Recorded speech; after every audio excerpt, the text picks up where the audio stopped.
Hey everyone, welcome back to Corporate Decoder, the place where we unravel the mysteries of business filings and tell you what they really mean. Today we're diving into Scott's Miracle-Gro's latest report, and let's just say they've extended a deal that might make you raise an eyebrow, or maybe just reach for some fertilizer. So on the surface, this is a pretty standard update, a so-called Form 8K, which is basically a report for big events. But the core story here is about extending a deal that lets Scott sell off its customer. Accounts receivable. Think of it like this. When someone buys something on credit from Scott's, that promise to pay is like a valuable IOU. Scott's can sell these IOUs to a bank like JP Chase to get cash now instead of waiting for the customers to pay. It's a way to manage their cash flow, and it's pretty common. What's really happening is Scott's has signed a second amendment to a bigger agreement called a Master Receivables Purchase Agreement. Essentially, they've pushed back the deadline for this arrangement. The original deal was set to end September 1, 2025, but now it's been extended all the way to September 1, 2026. This tells us that this arrangement is still important for their financing strategy, at least for another year.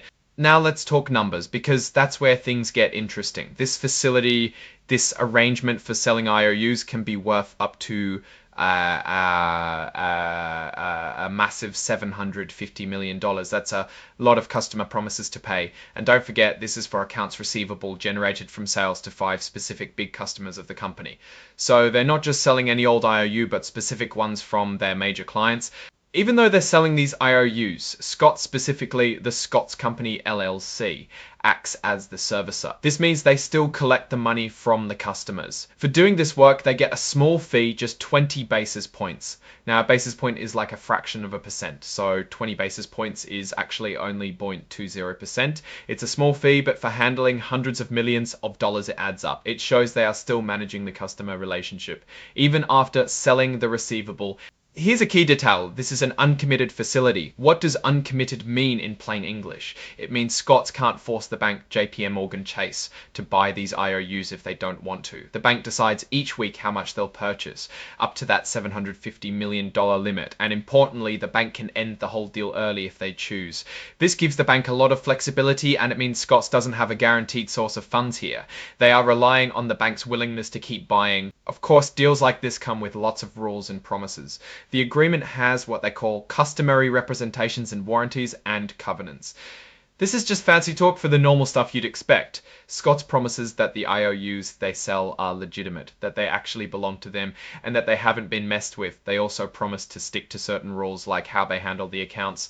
There are also usual clauses for things like what happens if Scott's has to buy back some of those IOUs, which is called repurchase events, and how they'll protect the bank, which is indemnification provisions. Now, this part about non-recourse is pretty important for Scott's. Generally, this means that if a customer doesn't pay, Scott's isn't on the hook for that money. The bank takes that risk. However, there are those exceptions we just mentioned, those recourse obligations. These are situations where Scott's might have to buy back the receivables. This usually happens if Scott's broke their promises, like if they sold IOUs that weren't going through how to manage the account after selling it. Think of it as the bank saying, we'll buy these, but if you messed up in selling them, you might have to take them back. To back up these potential repurchase obligations, Scott's has secured $75 million in standby letters of credit. Imagine this as a safety net.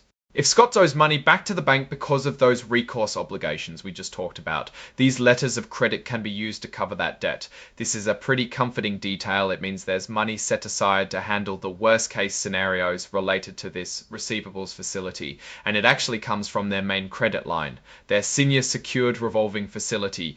So why are they doing all of this? The company expects to use the money they get from selling these IOUs for general corporate purposes. This is a really broad term, and it means they can use the cash for anything they need, paying bills, investing in new products, marketing, or even just keeping their cash reserves healthy. It shows this isn't tied to one specific project, but is more about general operational funding. Looking at the exhibits, the actual document detailing this deal is labeled Exhibit 10.1. This is the second amendment to Master Receivables Purchase Agreement. It's dated August 28, 2025, and it's between Scott's Miracle-Gro and JP Chase Bank. This is the document that officially extends the agreement we've been discussing. And who's stamping their approval on this? Well, it's signed off by Dimitar Todorov, who holds a pretty important title: Executive Vice President, Chief Legal Officer, and Corporate Secretary. This tells us the legal side of things and the highest levels of management are involved and aware of this transaction. Now, my take on this extension of the receivables facility is a pretty standard financial move for many companies. It's a way to access readily available cash by leveraging their accounts receivable. The fact that they've extended it for a full year suggests they anticipate needing this funding mechanism for that period. The $750 million limit is significant, indicating it's a substantial part of their cash management strategy. However, the uncommitted nature of the facility is something to keep an eye on. It means Scott's is dependent on JP Morgan Chase's continued willingness to buy these receivables.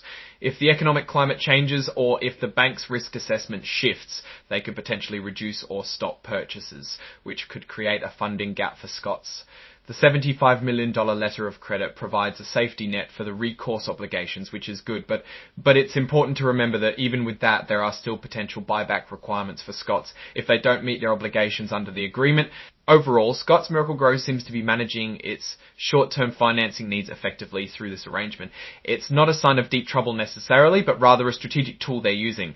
The real question is how long they'll continue to rely on this, and whether they are also building stronger, more direct cash flows from their core business operations to reduce this reliance over the long term. The company's future success and financial stability will hinge on the performance of their actual products: the fertilizers, the garden seeds, the plant food that consumers buy.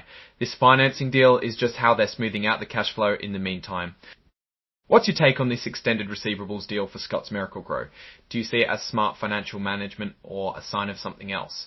Let me know your thoughts in the comments below. If you found this breakdown helpful, please give this video a thumbs up and don't forget to subscribe to Corporate Deco for more insights into the companies shaping our world. Also, come join our community on Discord. The link is in the description. Thanks for watching and we'll see you next time.